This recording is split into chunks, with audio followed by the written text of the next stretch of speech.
The Chicago Bears have activated TJ Edwards off of NFI. We got to talk about what that could mean for this defense throughout the duration of camp and why this is going to be so important for the Bears moving forward. All that and more in today's episode of the Windy City Breeze Sports Talk Daily.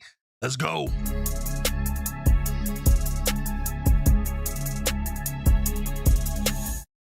Now, if you are new to the channel, please hit that like button. Please subscribe to the page. Please subscribe to the page. We do talk Chicago sports daily on this channel. Only channel talk Chicago sports. How Chicago talk. So make sure that you stay in tune with us, man. The last I checked, and you guys have been very good about supporting the channel and rocking with us since we have been calling this out. We are, let's see, 30 subscribers away from 100,000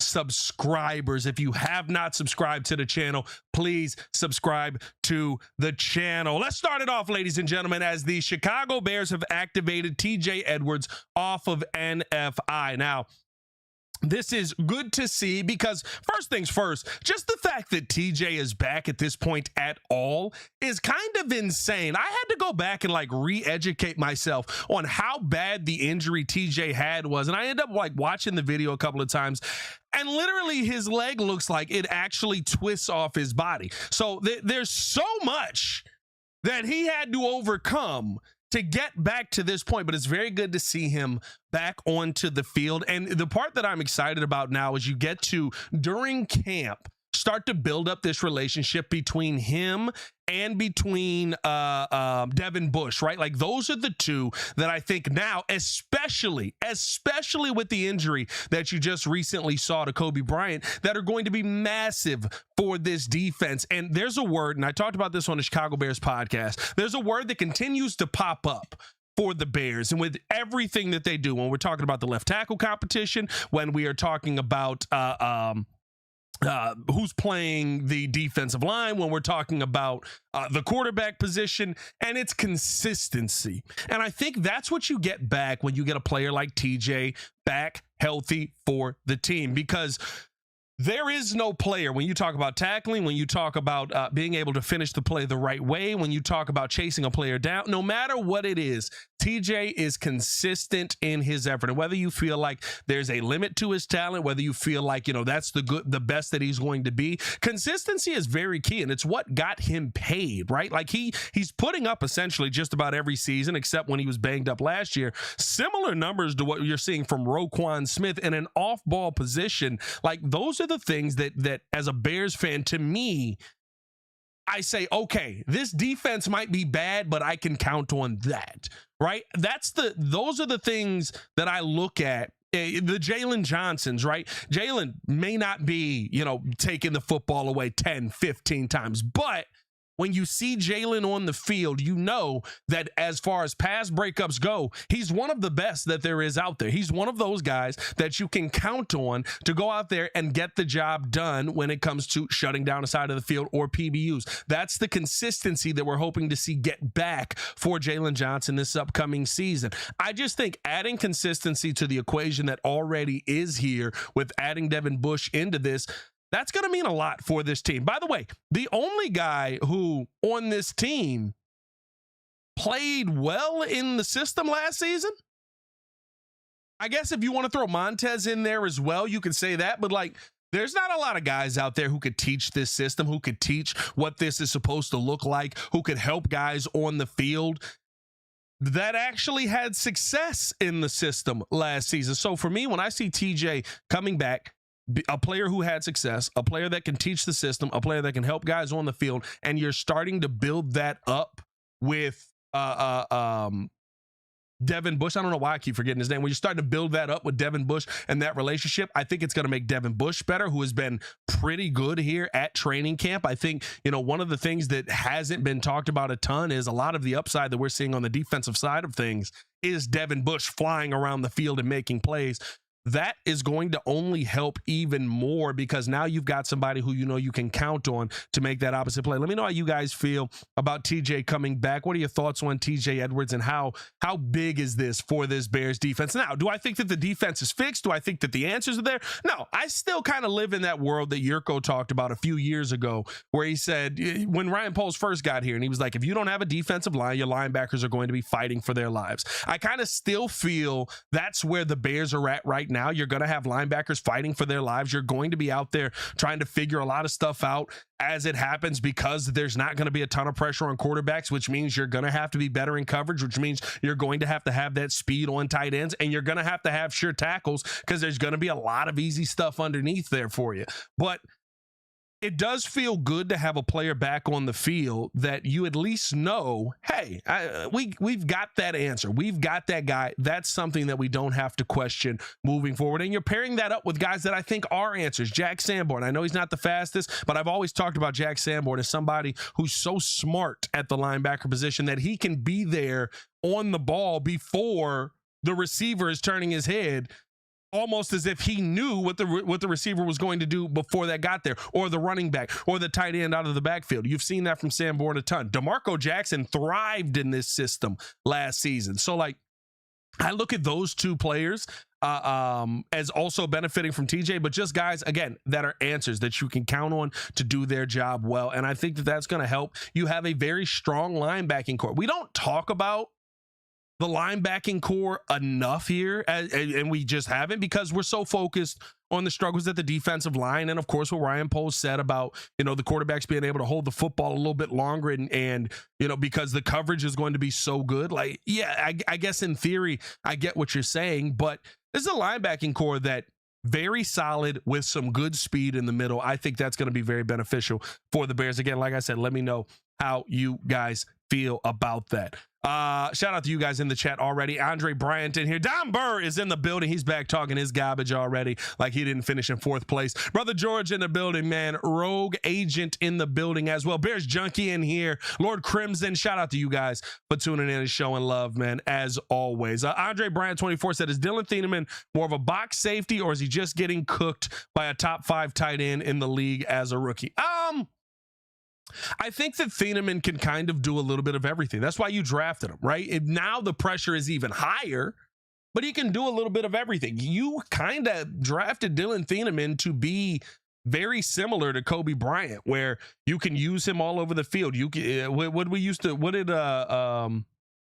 what did J-Mac used to call Jaquan Brisker, right? Dove Brisker. Anywhere you look at, you can find that guy there, and he can be in an advantageous situation. I think that Dylan's going to get there, but it's very early on, and you're going to have to rely on him, unfortunately, very early on here. And, I think that the game is going to be very fast to him initially, and so you're going to see those moments where he does get cooked, where there is something downfield, where there's somebody that beats him, especially in the first few weeks, right? You're going to have Justin Jefferson running at you, right? Like, you know what I mean? Like, you're going to have Tet McMillan running at you, guys that have done this at a high level already in the NFL. I think that is going to be tough for him, and that's where the linebackers and the cornerbacks up front are going to be a benefit to him. But, bottom line, and the most important part of this is, he's now getting incredibly important reps like a starter would.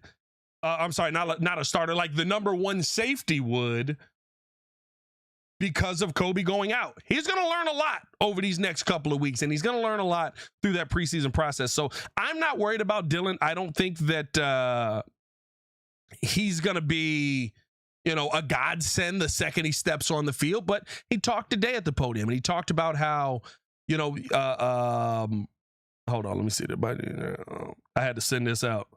We got a lot going on here at the house. Y'all will find out some news coming soon. But no, I don't think that he's going to be a godsend weeks 1 through 4, but I also don't think that he's going to be, the worst safety in the league as we get into the middle of the season. I think he's going to be able to figure this game out. As it slows down for him, you'll start to see him look a heck of a lot better. Who's stepping up as safety? Well, right now you're talking about Cam Lewis. Cam Lewis had a rough start at the beginning, but I think that, today wasn't really a practice. I can't even pretend to say that today was a practice. I'm not going to lie to you. Like, I love how Greg Bragg said it. He tweeted it out earlier. And I think that it's so true of what we saw today.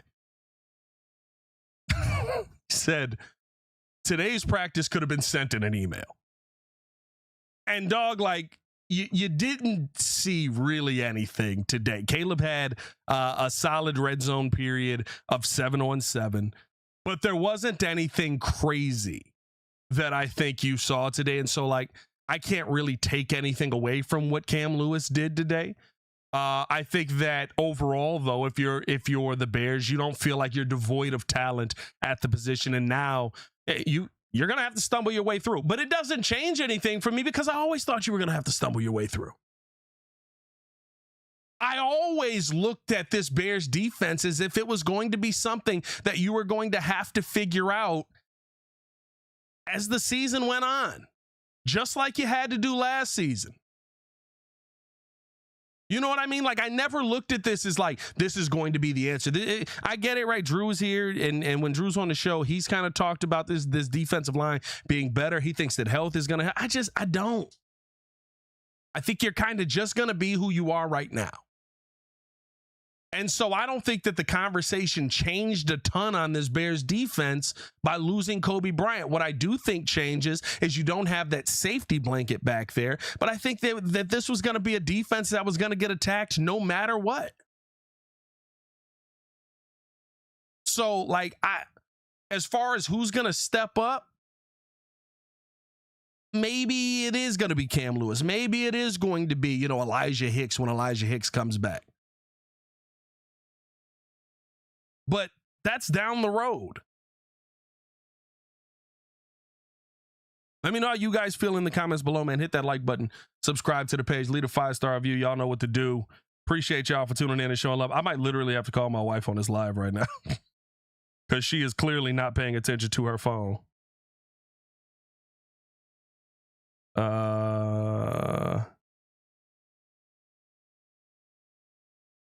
Thank you. I tried to call her. There it is. Now I hear. As we continue through, though, some of the takeaways from today. Apologies about that, y'all. We got a lot going on here. Some of the takeaways from today that I think are going to be very big for this team moving forward. You're seeing a team right now offensively that I think kind of got back to itself. When I look at what Caleb Williams did today, he went 9 for 10 in the red zone in 7-on-7. And yet again, I feel like a broken record when I'm saying this, but you're going back to the simple passes. You're going back to the simple things. You are going back to, whatever they were installing the last couple of days were some things that they had to get over. And today, you saw Caleb Williams drop back, 1-2, find his man, deliver the football, the easy pass. Beautiful pass today to Colston Loveland, just on time, on target. You saw another really good pass, I thought. Why can't I think of the new wide receiver that we brought in? Is it Caden? I think it's Caden. I gotta find his name here. Was a one-handed sliding catch in the corner of the end zone that I thought was just a very, very good play. Here it is. Hold on. Where is he at? Blah, blah, blah, blah. Got him in my notes. Caden Davis. There it is. I thought that was the best catch of the day. But again, when you're having a conversation about, okay, well, what did we see today? It was a very relaxed day. It was a very simple day. It was a 9 for 10 in the red zone is great, but it's in 7-on-7. It's not in team period, right? Like, I just feel like what we saw today was definitely just, all right, let's relax. Let's take it easy. We've had a couple of tough days in pads. We're going to dial it back here in shells. We're going to figure some things out. And then tomorrow we're going to go hard. And I love how Ben Johnson is navigating this. I love how Caleb Williams is going about the process, because again, when you talk about the simple play, when you talk about continuity, when you talk about consistency, Caleb had a couple of tough days. But in both of those tough days, you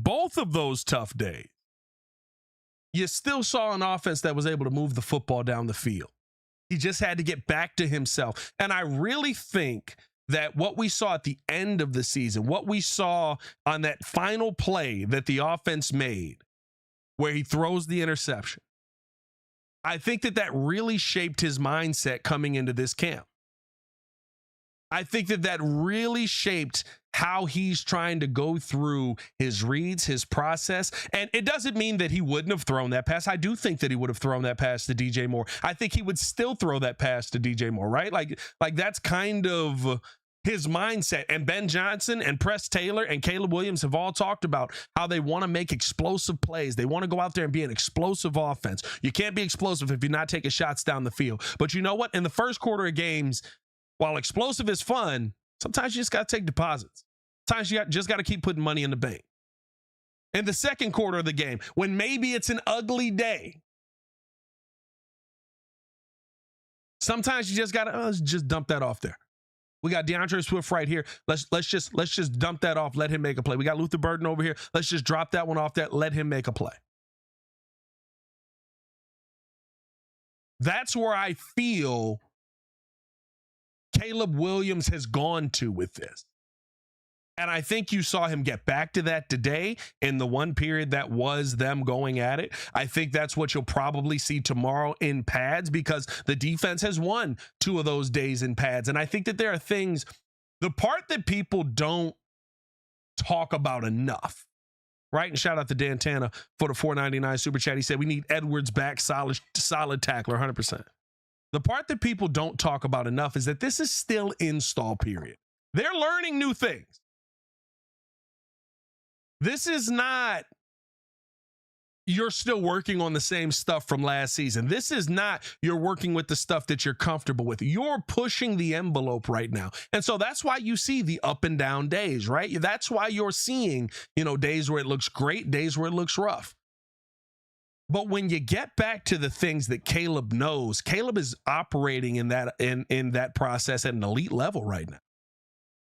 And that's the part that gets me excited about what we're going to see this upcoming season, and hopefully what we see here continuing, and hopefully what we see tomorrow in pads, because I think there's going to be some live periods. I think there's going to be some periods that are, where there's live tackling. And I think there's going to be some periods where, even when they're not live, listen, the hit that that Devin Bush laid on Luther Burden in the end zone, even when they're not live, they're still kind of live, right? Like, I think that as you go through that and you pick plays that Caleb is going to be more comfortable with and this offense is going to be more comfortable with, looked pretty comfortable today, whatever they've gone through and whatever they're working through, that's when you're going to see this offense thrive. And that's what you end up with when you start to get to real games, when you start to get to the season. That's why you go through the preseason process, because you're trying to figure out what you're comfortable with, what you're not comfortable with. And I think we're going to see a ton of that from Ben Johnson. Just some housekeeping notes on what we saw as well from the Bears today. For the third straight day, we saw Braxton Jones getting starting reps from the first team. Again, I think I shouldn't need to continue to say this. It wasn't a crazy day, but at day 3 being this, right, and you're seeing him where they're installing new things and they're putting new things in for the offense to figure out. I think that it means a lot when Braxton Jones is getting the number 1 option. And I think you can say probably that Braxton Jones is going to be your starting left tackle as you head into the season. Whatever you feel about that, however that makes you feel, if you're upset, if you're concerned, if you're excited, whatever it is, right? Like, Braxton Jones is probably planning to be the starting left tackle. I think that it's pretty clear that he separated himself from the rest of the guys right now who are in that room. That does not mean that, he's played great. It just means he separated himself. It just means that, to me, when I see Braxton on the field, you go, that's the best that you have right now on a pretty consistent basis. And that more than likely means he's going to win this job out of camp. Now, we'll see what it ends up being tomorrow. Press Taylor has talked about today, having to go out there and get everybody the amount of looks that they're looking for, so that it ends up where, one guy's got 20 snaps, one guy's got 20 snaps, the other guy's got 19, and you rotate those guys in. We'll see if Braxton ends up getting the number 1 spot at left tackle. But there's a reason you paid Darnell Wright. There is a reason that this team is operating in the manner that it is operating in right now. And that conversation is that Ben Johnson said it. They're going to be more of a right-handed team. They're going to do a lot of things to the right. If you want to run the football well, you're going to have Darnell Wright and Jonah Jackson on that right side, and you're going to build a wall and say, let's get behind them. And that was something that the Bears were very successful at. And I think especially when you're running 13 personnel this year, you're going to have 3 tight ends on the field, 1 wide receiver, 1 running back. That running back could be Xavier Thomas,